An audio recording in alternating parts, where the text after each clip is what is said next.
welcome. I am so excited to be doing this program with you today, and so glad that you're here and to connect with you. This is my new frontier of bringing my two areas of specialties together. And I'm bringing them together in a new format, and that is resilience and intimacy. And I feel so much alignment around the synthesis of these two areas, and putting like this new group program is wanting to be birthed through me, and it's been an evolutionary process, so it's still evolving. But we're launching January. So the doors open January 1st, and the first call is on the 14th. So it's happening, and it will continue to evolve with the group that we form and co-create. So I have goosebumps. I'm really excited about it, and I'm really excited to share some of the guiding principles for this work with you tonight. And I know there are some people who registered who let me know they're not going to be able to be live, and they'll be watching the replay. So just want to shout out to welcome all of you on the replay as well.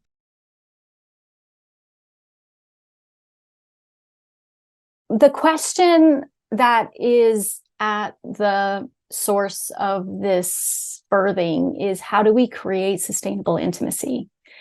And that's on all levels: emotional, physical, spiritual.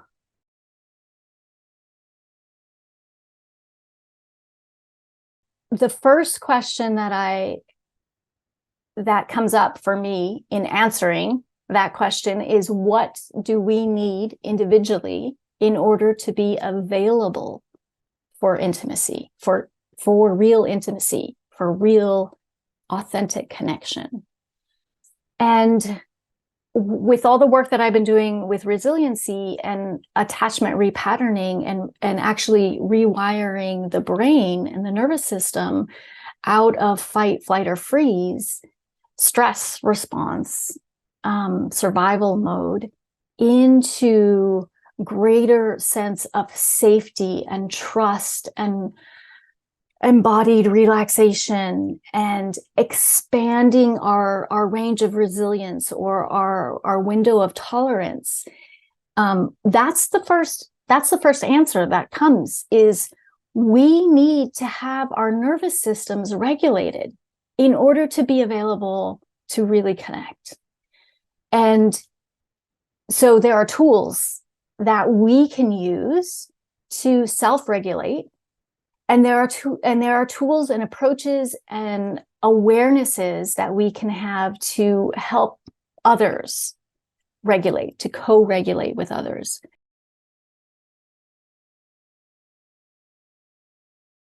The second question is, what does the relationship need in order to really thrive, to be alive, to be engaged, to be the best that it can be?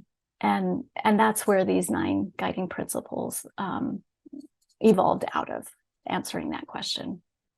So today, what we're going to be doing is I'm going to guide us through some resilience practices that help expand our range of resilience and bring greater regulation to our nervous systems, to help our nervous system switch into, stress of daily life, into a more embodied, seated presence, more grounding, more a sense of expansion, spaciousness for our beings to exist. And then we'll do an exploration of these 9 guiding principles that I feel are essential for really creating that level of connection and intimacy and being able to sustain it over time. and keep refreshing it and having it be vital and alive. Then we'll do some breakouts where you'll get to share authentically and practice some of those principles in sharing what resonates for you about those principles or what stands out for you. How do you see that in your own life? So to be able to really have some reflection and authentic sharing and create the safety for that. To be able to integrate it a little bit and personalize it a little bit, and also feel heard and seen and supported and have some one-on-one connection. Well, I'll encourage people on the replay to actually take time to journal, to have that reflection time, to be able to integrate and personalize this content for you as well.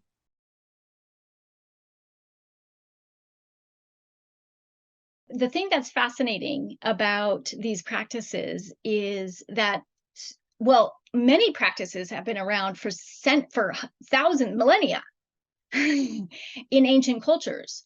And especially, I personally have learned practices from India and Asia. So both Hindu and Buddhist practices, very much mindfulness based.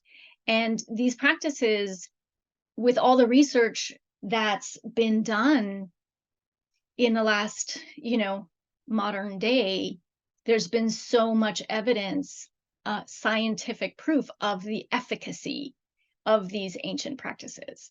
And it gives me goosebumps, just saying that. Like, there's so much power in it. It actually brings tears to my eyes. So much wisdom that came through those early people that channeled this. And it's evolving all the time. So there's new practices that evolve out of this, and out of all the research of brain plasticity and being able to create new habits and lay down new neural networks. So this field is just very alive and enriching for me.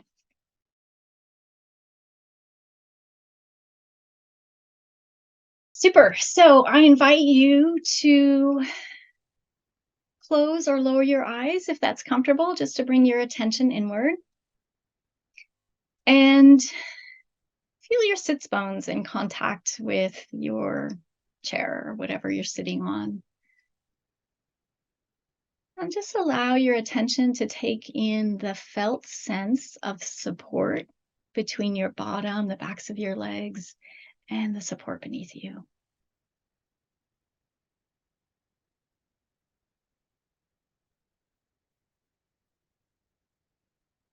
And allow your breath to begin to deepen and lengthen.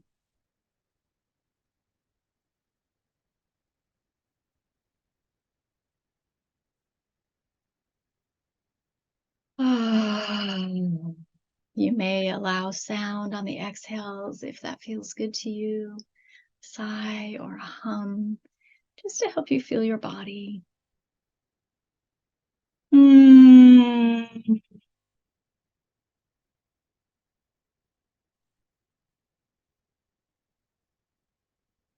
Mm.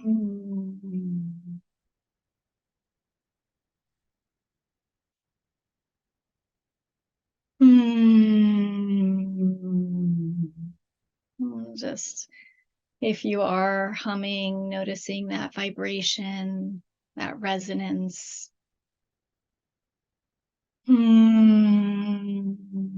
Like a gentle hello to your own body, and especially in the chest, around the heart. An extra invitation to welcome your heart into this space and allow spaciousness for whatever your heart is feeling in this moment. It's one of the key practices, is to bring acceptance, allowance, spaciousness to whatever we're feeling in any given moment. and to welcome all our parts. So I personally want to welcome all of you here, all of your parts, all of your emotions, all of your sensations, all of your intentions, your desires, your fears, all of you here now. And just breathe into that sense of welcoming, of being welcomed.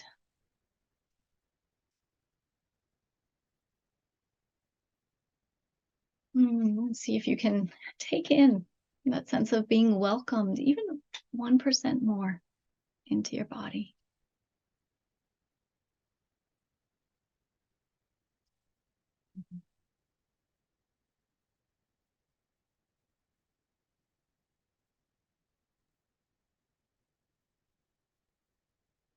And I invite you to imagine a circle of light around you and around all of us. A circle of protection and connection across time and space.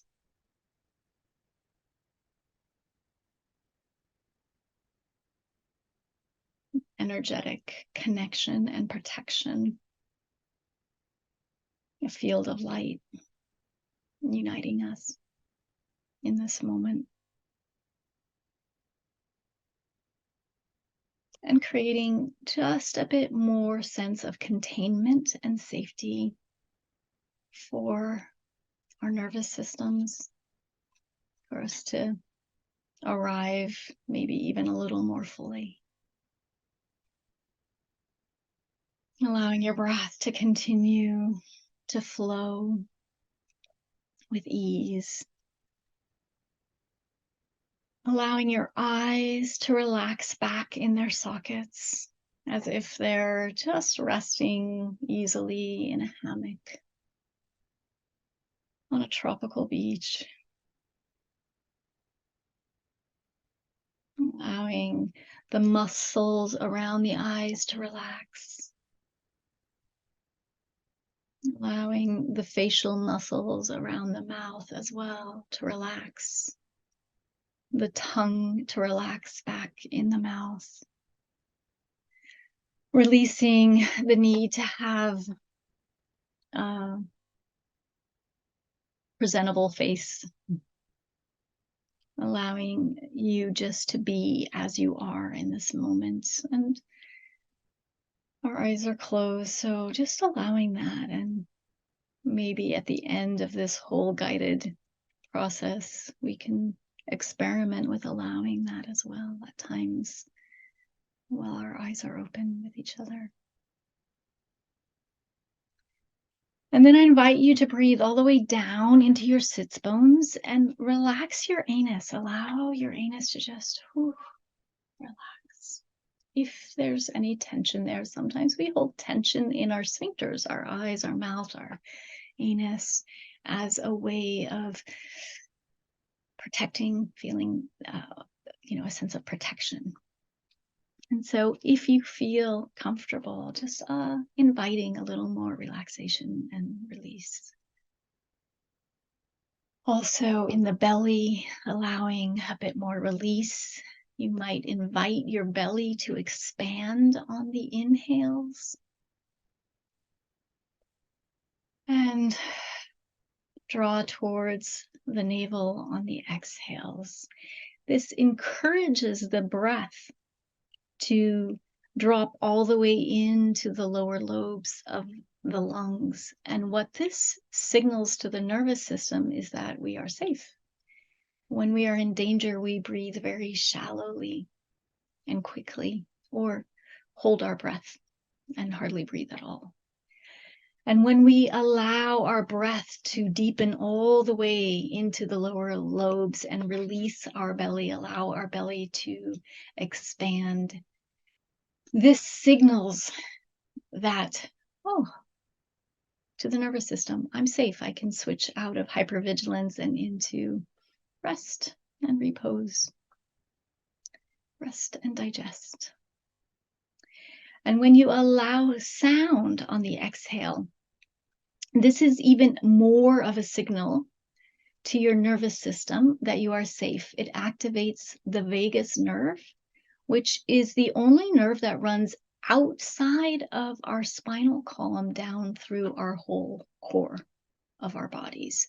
And so it goes around our viscera, our organs, and resonates near our vocal cords.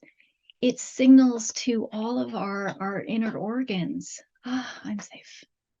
I can relax. I can go back to digesting, which shuts off when we're in survival mode. So if you're not already, just encouraging a few deep, full breaths with sound, either sighs or any kind of sound. Doesn't even have to be a beautiful sound or a hum. Mm.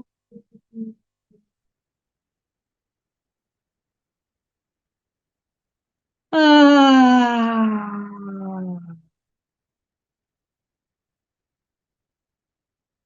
Ah. Ah. And now we'll go into grounding. So imagining that your tailbone can grow a thick, as wide as your hips, strong dinosaur tail that plunges deep into the earth through the foundation of the building you're in, through the crust of the earth, down into the rich, fertile soil, all the way down through bedrock, with ease, just energetically plunging through all the way down to the center of the earth. And go ahead and wrap this energetic dinosaur tail of yours around the core of the planet. And just very gently rock your pelvis forward and back. And allow yourself to feel the weight of the planet on the end of your tail, bringing a little bit of traction through your spine, opening up spaciousness between each vertebrae.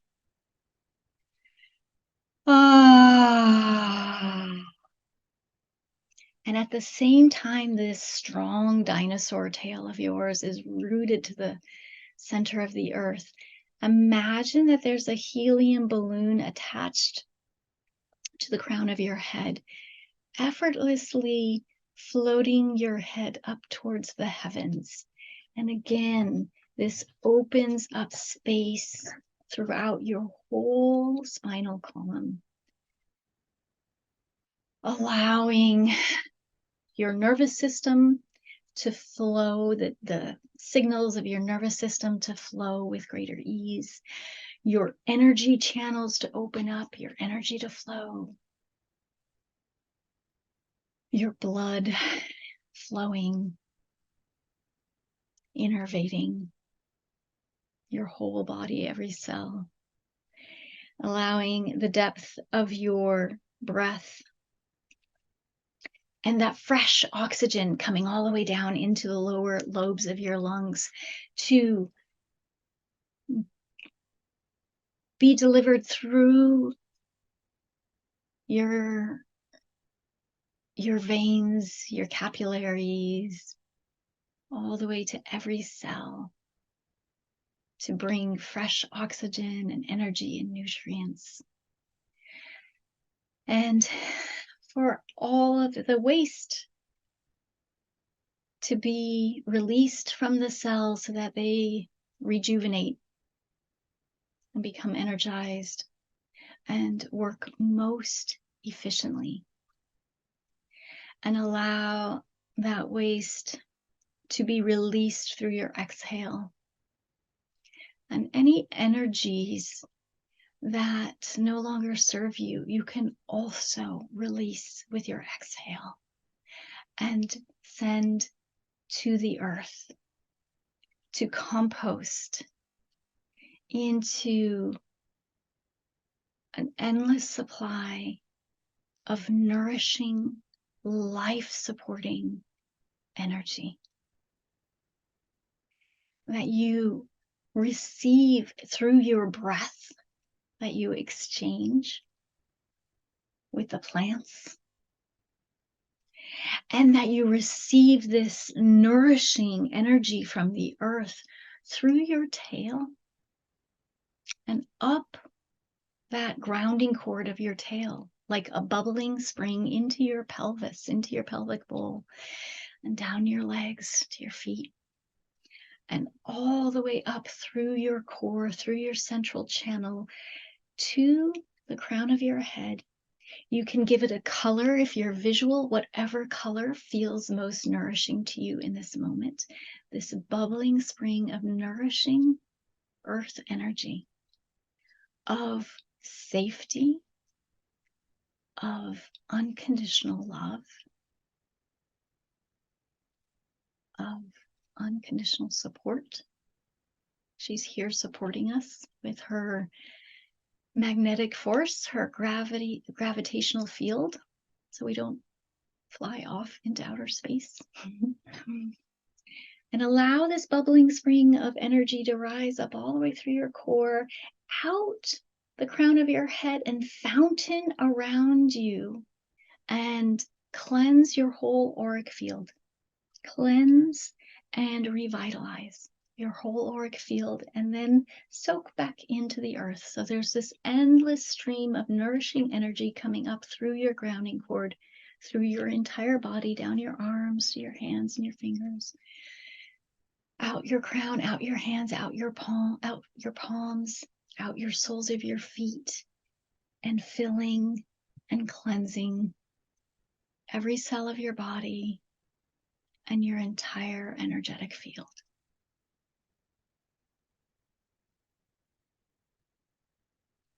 And this can continue to happen even as you aren't bringing your awareness to it. If you would like that flow to continue during the rest of the call, you can just set that intention. If that feels like too much for you energetically, you can always decide to close the aperture of that flow to whatever degree feels most nourishing to you. I would recommend not closing it entirely, because our connection to the earth is our source of power. It's a huge source of safety, and it is our source of energy. So I recommend always having the aperture open to the degree that feels right to you in any given moment. Taking a few deep breaths, allowing sound.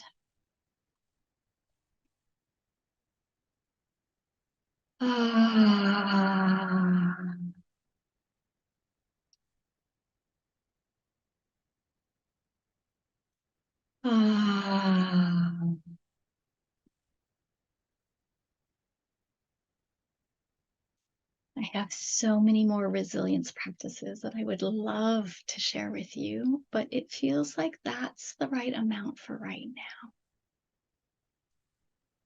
So with that, I invite you, actually, I'll do one more as a transition. I invite you to rub your fingertips together with such a pressure that you can feel the ridges on each finger. Bring your awareness to the sensations, the subtle sensations. Maybe they're not so subtle, maybe they're quite strong, of that subtle touch.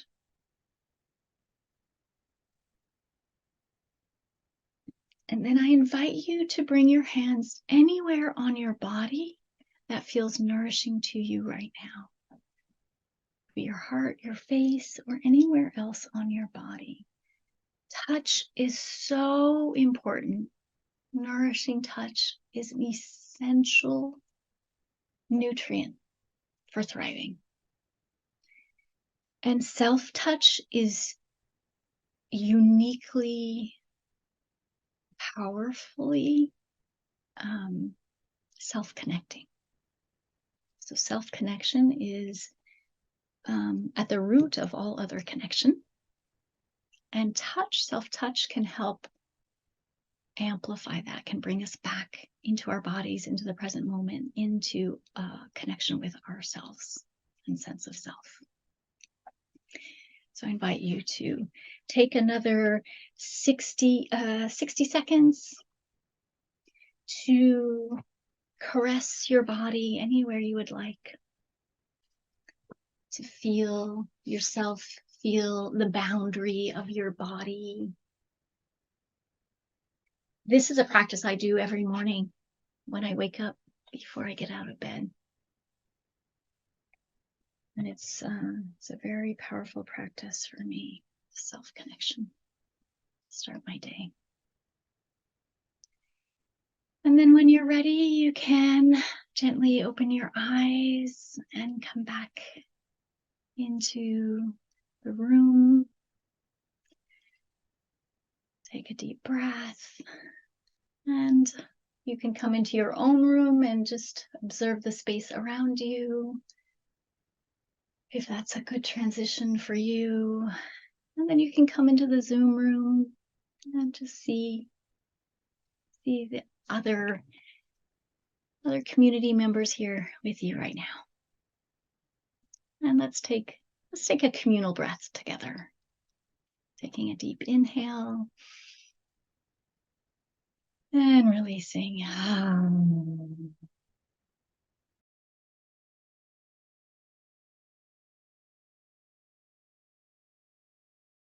Wonderful. So now we're going to dive into the 9 guiding principles of what I am calling resilient intimacy. And I love this term because the intimacy is with oneself. So how do we create intimacy with ourselves first and foremost, and foster our own inner resilience? And how do we then, from that bigger foundation of self, create more sustainable intimacy with others and resource the relationship as well?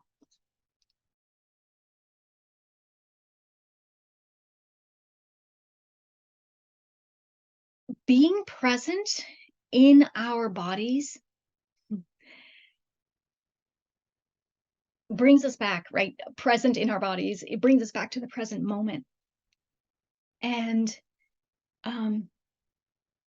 that's the only time that we actually are experiencing life through our senses, is when when our awareness is in our bodies, when we are feeling embodied, and we're not just lost in thought loops, or all the wonderful things that the mind can do that we need it to do, when we need to use those functions of analyzing and comparing and judging and assessing, and those things that when they just start looping and can take us on not such constructive paths of thought, we can come back using the resilience practices to our bodies, to the present moment, to our felt sense, and jump out of those loops. Same thing with trauma. When trauma arises, or when we're triggered, when something sets off a big emotional reaction in us, it's usually based on something from the past getting reactivated in the current situation. And also trauma gets stored in our body tissue and in our energetic field. So these practices also help release trauma from our nervous systems, from our energetic field, from our physical tissues. And it's through presence. Presence is a key, and that embodied presence. Also, I feel, and experience that non-judgmental presence is one of the biggest gifts that we can give someone else. Often we think, or some of us might think, the mind wants to think that we want to be useful, we want to be helpful if someone is struggling, and so we want to reassure them, or we want to offer solutions, or we want to somehow um, help shift the the struggle they're in and help them come to a better place. And what we often don't realize is that if we can actually be present with them and bring a spaciousness to what they're feeling without judging it, without needing to push it away, that is incredibly healing, sometimes the most powerful thing that we need.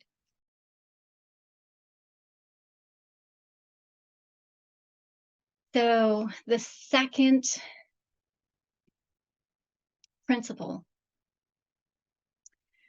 for resilient intimacy is attunement. And this is a huge one. And by the way, the order isn't in any particular order other than the way that I just felt like presenting it. Attunement is huge, and it there's a lot um, of things that we can learn to become to improve our attunement to ourselves and to others. So this is a skill that can be learned. If we were not attuned to well by our primary caregivers growing up, it might not come naturally to us. We might not have gotten that wiring of how do we do that? What is that? What is that even? Like, I don't even know what that feels like, let alone how one would do that.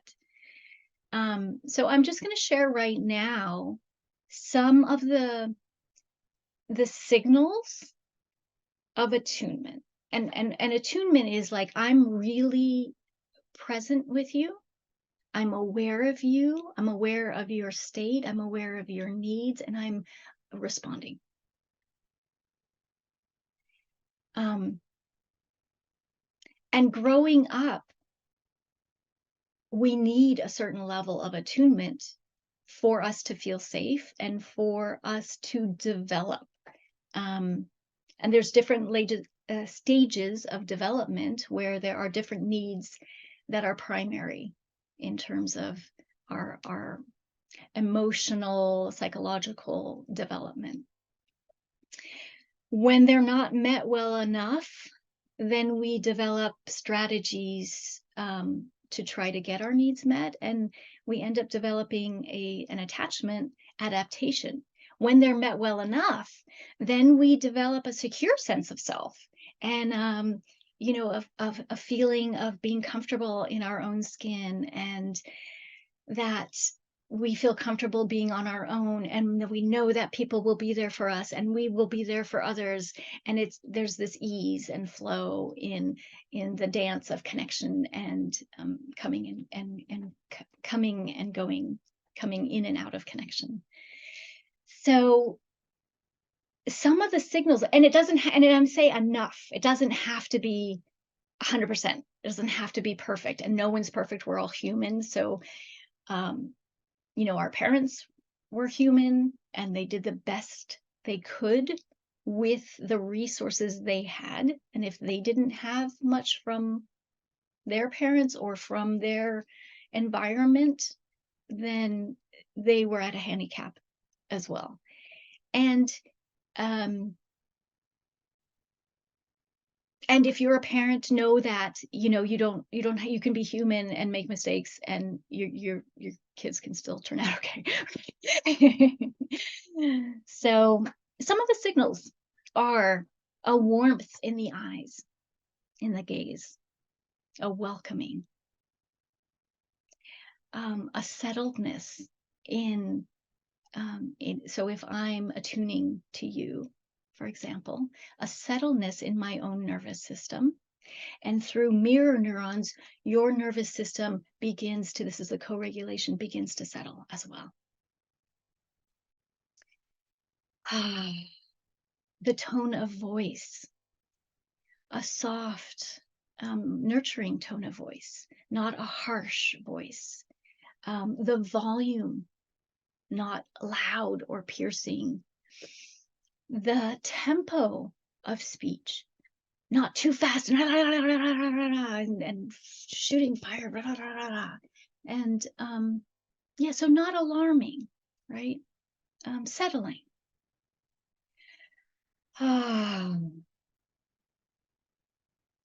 Attuned touch, caring, safe, appropriate touch. And then meeting your needs. Like, so as a child, as an infant, your cry for hunger, your cry for I'm cold, or I'm scared, I need reassurance. There's parts of us as adults that still need reassurance or um, comfort, or right, emotion. We have emotional needs, and that mirroring of, oh, you're okay, that non-judgmental acceptance.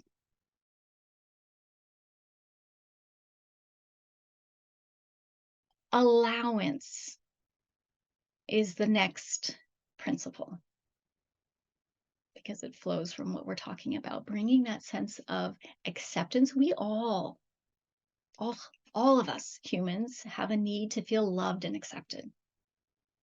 It's a basic human need. Some of us have developed coping strategies and survival strategies that tell us we don't really need someone else. I'm independent, I'm self-sufficient, I can take care of it myself. But we all really do need it deep down inside. And when we feel safe enough to allow ourselves to receive it, there's deep, deep healing and nourishment that happens. And this sense of allowance is, I'm choosing this word over acceptance because acceptance can have a connotation of settling, like, well, just accept it. This is how it is. And allowance is an acceptance, but there's also this sense of spaciousness of like, okay, I'm going to be with whatever is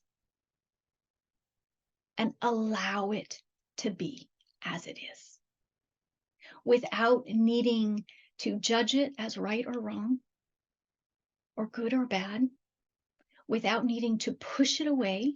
Because what happens is we, through mirror neurons and through our experiences with others growing up and throughout our lives, we get this messaging of certain parts of us are not okay, they're not acceptable, and then we start shutting down around those parts and trying to hide those parts, and then we have the face of like, oh, I have to present what is acceptable and hide what's not acceptable. And those parts of us that we now also judge as unacceptable because we've internalized that external judgment become fragmented off from our sense of wholeness. And being able to do the work of reintegrating those parts, of welcoming those parts, welcoming those emotions, welcoming those weaknesses, right? We have ways of labeling those parts, and being with them and accepting them and allowing them. Again, that presence, that non-judgmental presence that we bring in this allowance in itself is tremendously healing. So this is something we can do for ourselves, and it's amplified when it's mirrored to us by someone else, because that original messaging that we internalized of the judgment of the not acceptable came from outside, to have it mirrored to us from outside that, oh, actually it is acceptable, you're actually fine, you're okay, that part of you is welcome here. I'm not going to leave you, I'm not going to judge you, I'm not going to abandon you, I'm not going to get angry with you. I might sometimes because I'm human, but essentially that part of you welcome here, is okay. And you get to reintegrate it into your wholeness. And that's one of the things I have to say why I'm so excited about launching this group program is because of the power of being witnessed in the group. And it is exponential, this healing on this level. Because our relational wounds cannot be healed in isolation. There's work we can do to heal, to reparent our inner child, our inner children at different ages, and develop that allowance and that acceptance, and nurturing of ourselves.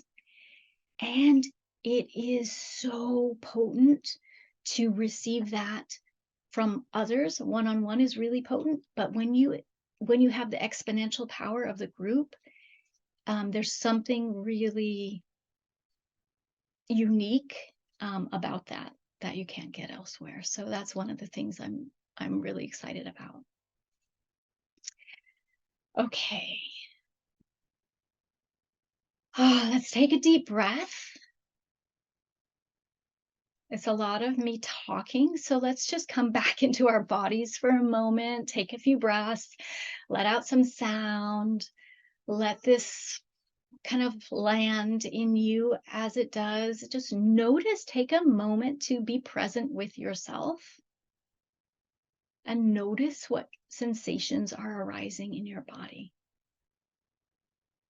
Notice if anything's getting activated in you as we discuss this, as we bring awareness to these various aspects. And just take a breath with whatever's there and bring a little allowance.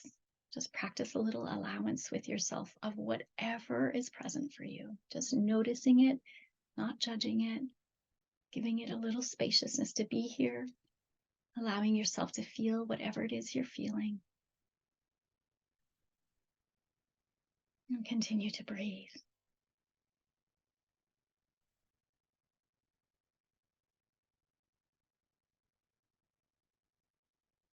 Ah, good.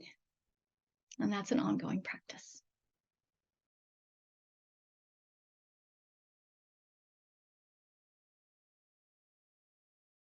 So the fourth principle of resilient intimacy is self-awareness. And this self-connection is, as I said, the basis of connection with other. Self-awareness is at the basis of our self-connection. So this skill is so important and fundamental to develop. And it's self-awareness on different levels. So developing the ability to bring awareness to our felt sense sensation in the moment. Many of us don't have that much facility with it because we are conditioned in our culture, in our industrialized culture that values the intellect and reason so much over emotions and embodiment. We're conditioned not to listen to our bodies and to override our bodies. So it's an innate skill. I mean, babies are all, they take in the world through their senses. It's all about embodiment. That's how they learn. And that's our innate state. So it's coming back to that innate, full-bodied experience of the world and inner and outer world. So being able to develop that introspective awareness of how we feel in our bodies is very powerful. Also, a powerful tool for healing trauma and for attunement with self and other. It gives us so much information. Okay, I'll tell you a story. So years and years, decades ago, when I was dating, I remember I was maybe on my second date with someone, and we were out at a restaurant and we were talking, and I felt like somehow it was moving a little. Well, I didn't realize that. Actually, I thought, oh, I like this guy. I think I want to, I'm interested. And then I started noticing that I was getting a stomach ache, and I was getting like all this tension in my gut. And I was like, oh my God, I'm getting a stomach ache. We're eating, and I'm like, oh, this is really inconvenient. And it dawned on me like, oh, this is my body signaling to me I'm moving too fast for what I can digest, what I have to calibrate to my body, not just my mind or my heart. And I find that we do that often. We don't always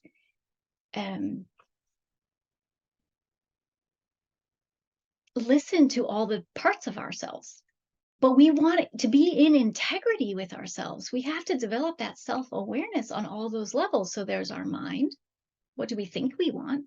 And there's also then overriding what we should, the stories we've been told we should be, how we should be or shouldn't be, how our hearts feel or what we desire or what we're feeling, and our gut.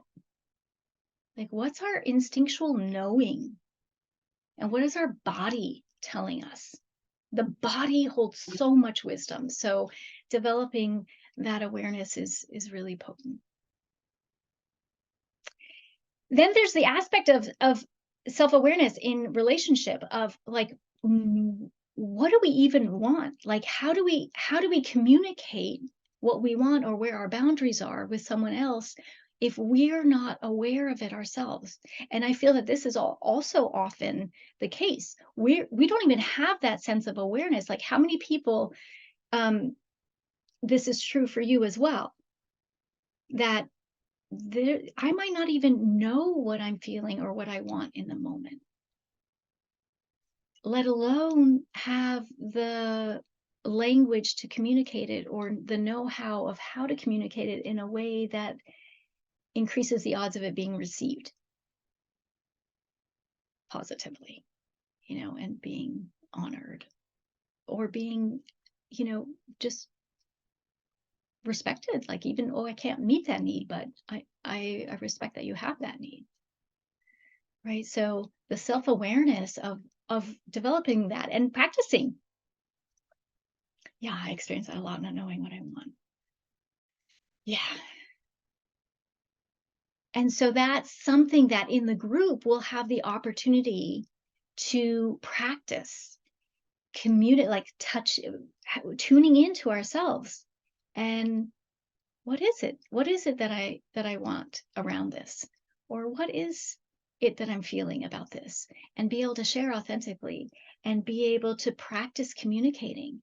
It's like this, I don't know what the word I'm thinking of, but it's like this sacred cauldron to practice intimacy skills, intimate communication skills, where it's safe because we're a community that we're deepening in and building trust, and there's a containment and an agreement that we are in this together and supporting each other to be able to share in this way and be able to grow those skills. Because when we can do the self practice, but then when we get into relationship, when we're in the moment, it's like, oh, how do I even tap into that and express that? And I know it's something that for me, I need more practice in that as well.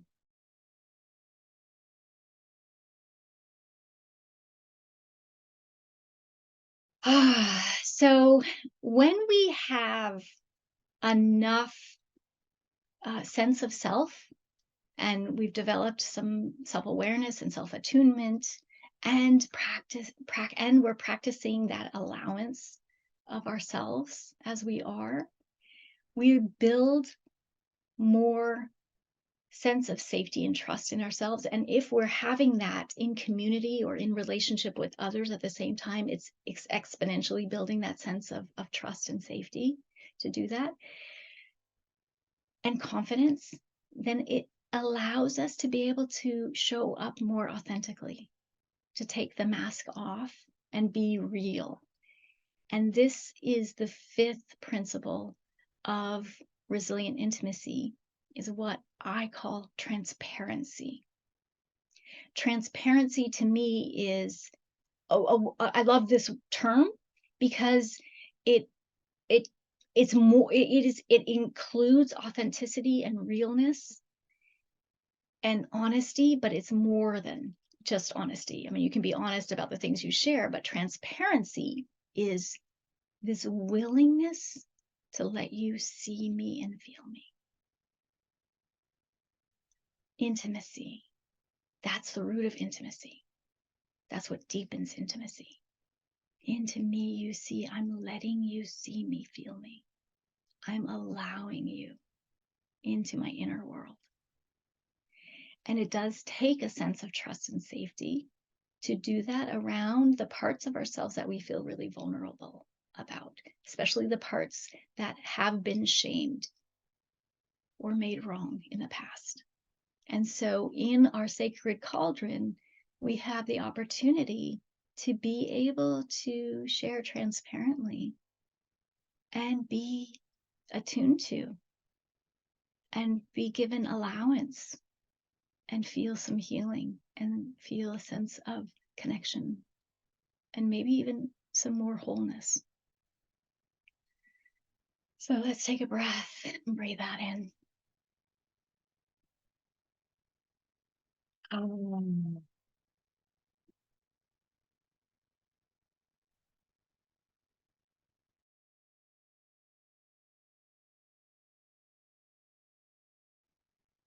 Now, as we share what's real for us, it's super important that we practice the sixth principle of resilient intimacy, and that is personal responsibility.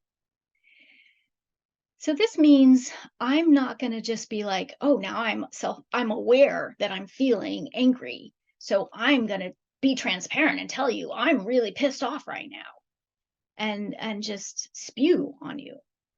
That is not self-responsible.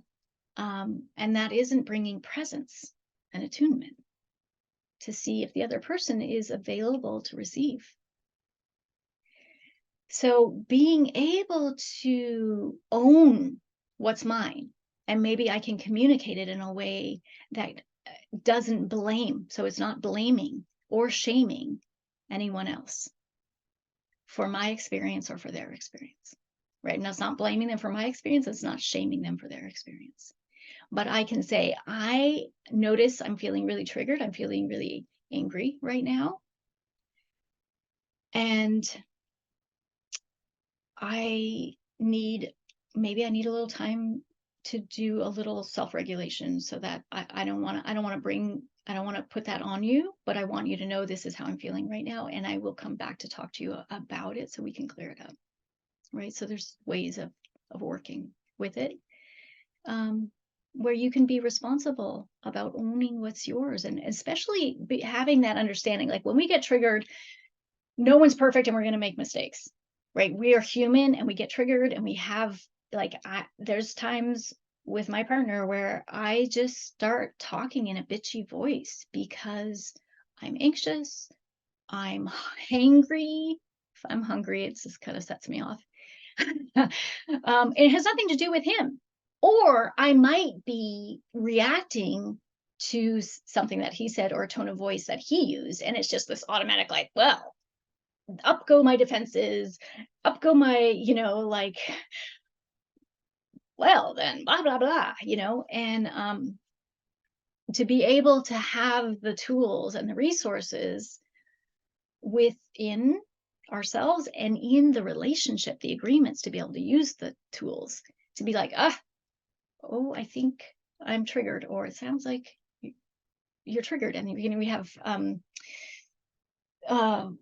what do you call it? Not a safe word, but a signal word that can, like, not trigger more, like, well, yeah, so I'm triggered, you're triggered too, like, but be able to be like, oh, okay, let me jump out of that loop and bring in more witness consciousness, more of my presence, more of my, like, oh, the part of me that isn't upset, that can notice that I'm upset and talk about it with more perspective. So that's that one. Let's take a breath.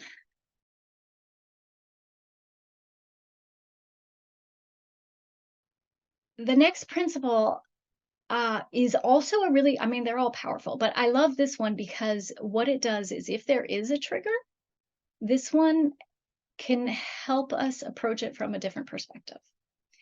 So the seventh principle is curiosity. And we can be curious about, like, oh, what the fuck's getting triggered in me? Like, what's going on? Why am I so upset right now? And do my own introspective work and work with my tools to be like, oh, okay, first I need to get my nervous system regulated, then I can reflect, what is this about? And then I can come and be like, oh, you know what?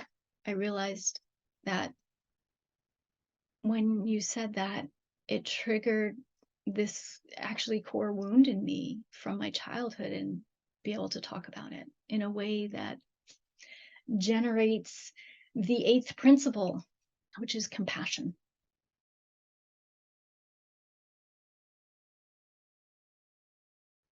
So we can have compassion for ourselves, for understanding that sometimes we react, and in some sense, when we get hijacked by strong emotion like that, and we are reactive, whether it's that we lash out or we lash in or we shut down or we push away or we retreat, whatever it is our coping mechanism is, that we can get curious, right? These two work really in tandem with each other. We can get curious about what that is, and then have compassion for the fact that our brains were wired a certain way. It's not necessarily our fault in the moment. We're not trying to do this. We don't have control over it maybe yet, because we haven't used the tools enough yet or done enough of the healing of that. That our wiring is kicking in. Our adaptation, our survival mechanism is kicking in. And to have compassion for our loved ones when they're in that state, and be like, oh, my partner's yelling at me right now, or my kid is yelling at me right now, and be able to be like, okay, this is their attachment adaptation and their nervous system being activated. What can I do to help co-regulate their nervous system? And have compassion instead of anger or resentment or whatever our might be, right? So let's take a breath. Breathe in that curiosity, that compassion for self and for other.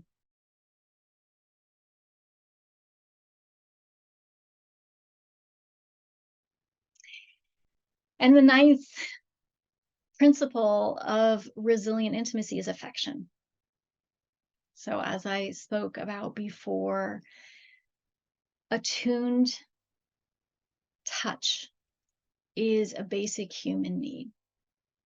And as adults, we have the need for nurturing touch that is comforting and non-sexual, as well as the need for sexual touch and arousal and desire and feeling wanted, and all the brain chemistry and everything, and energy and connection that can go with that. So affection is another essential ingredient for really healthy, thriving, sustainable relationships.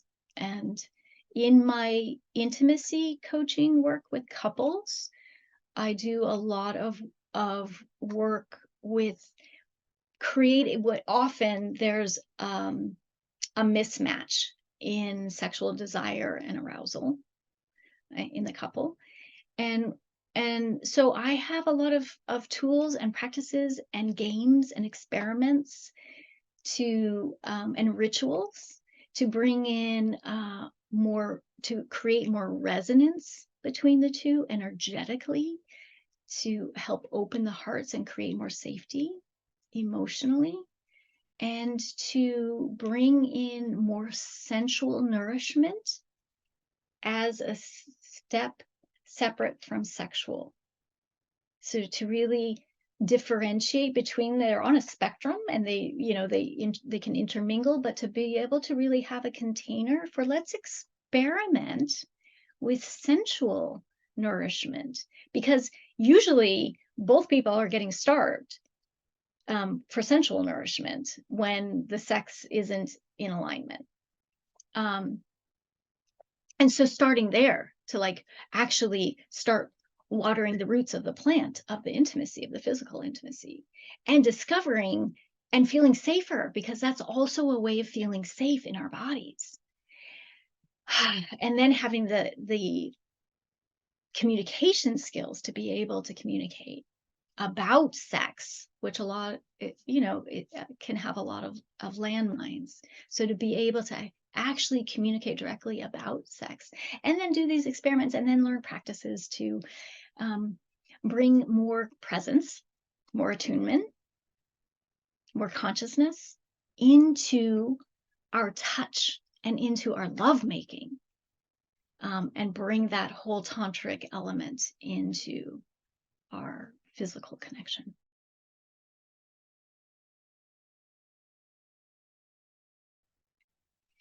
So I love the way that the nervous system regulation tools combine with the intimacy tools and tantric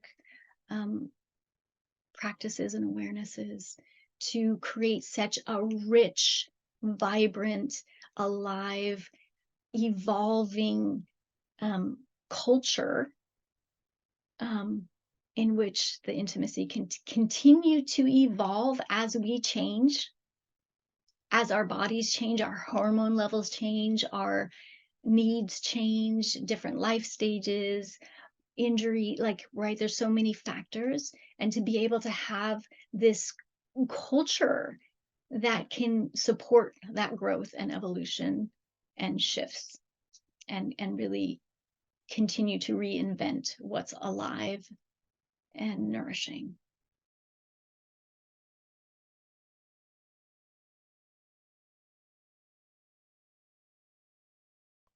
I'm going to stop the recording. And what we're going to do in a moment when I stop the recording is I'll take some shares about this in the whole group, and then we're going to do the breakouts, so that you have time to share with each other, and then we'll come back in a whole group. So again, for those watching on the replay, I do encourage you to journal, to pause the recording. I'll restart the recording at the end to wrap up the session. But to pause the recording and just reflect on what these 9 steps have stirred up in you, and what's alive for you around them, so that you can integrate it and work with that material a little bit.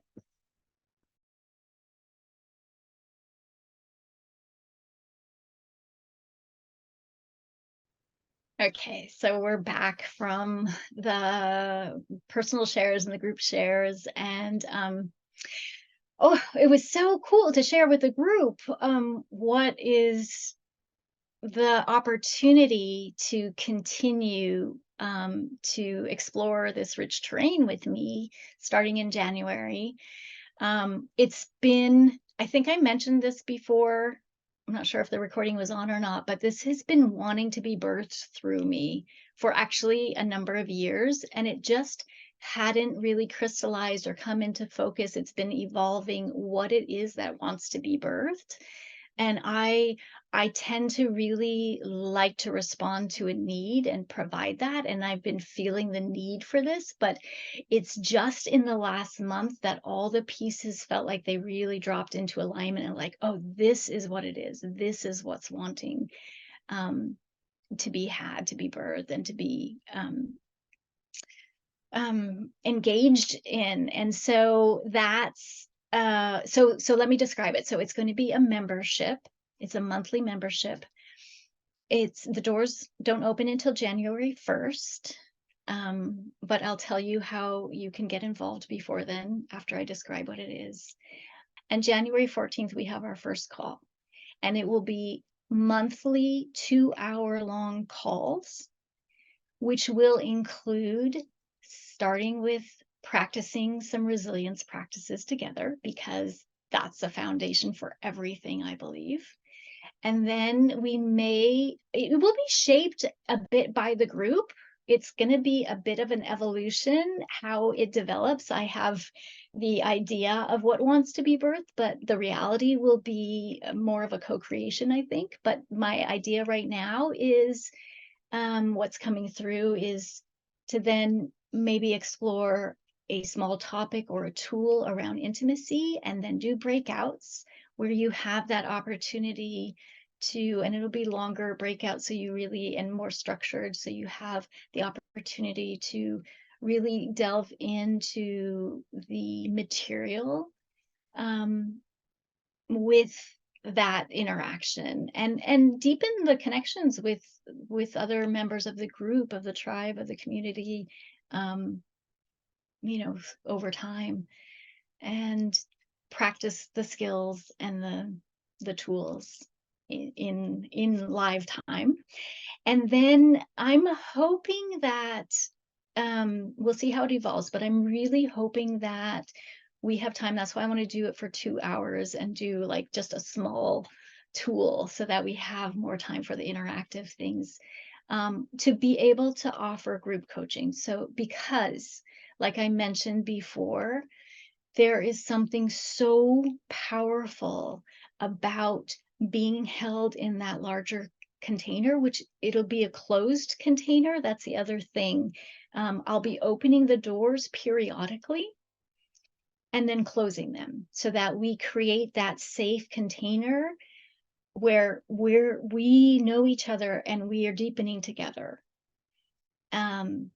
But then every now and then we'll allow a fresh influx of energy to come in, and we'll absorb the new people. And I think that will be very rich for everyone.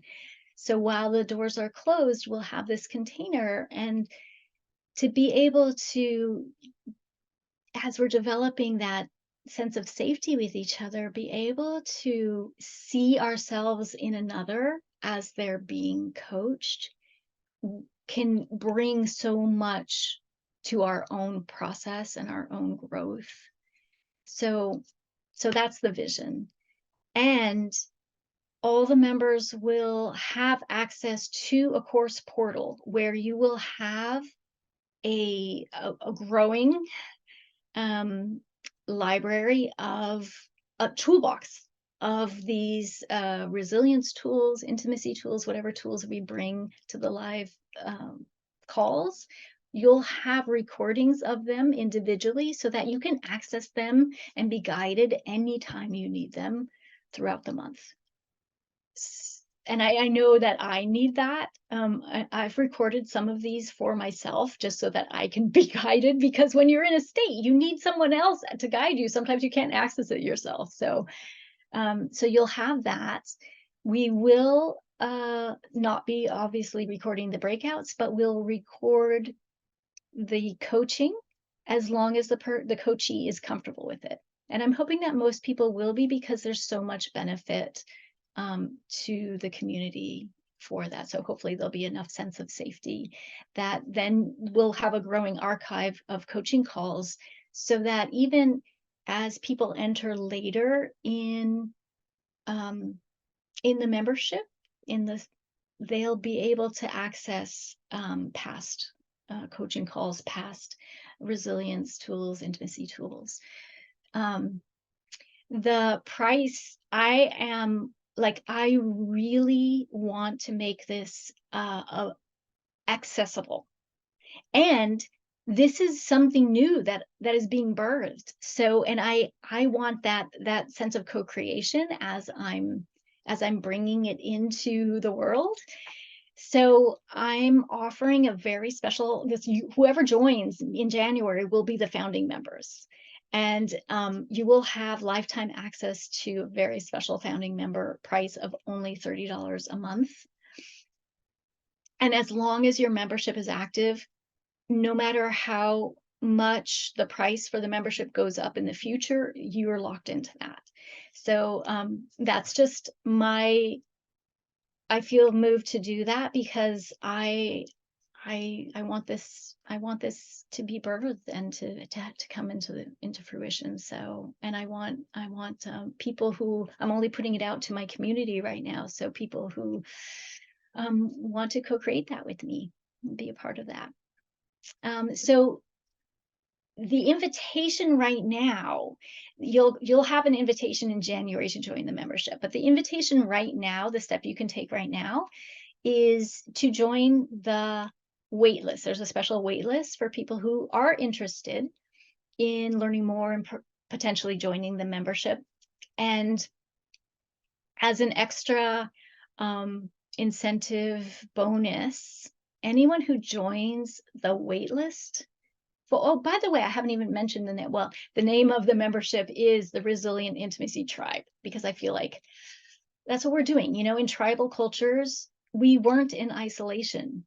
We were in community with each other. And it takes community to build relationships and resilience. So so that's the name of the membership. And anyone who joins between the wait list between now and when the doors open, January 1st, as long as slots are available, I mean, there's a limited number of slots, but you will get a bonus 30-minute coaching session, one-on-one coaching session with me.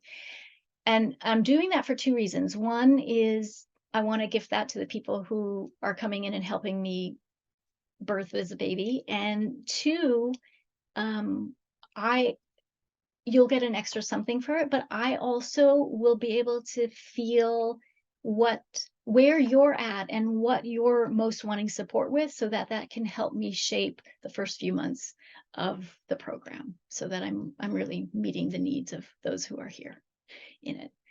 So click on the I'll send you the link, and if you're interested in joining the wait list, please do.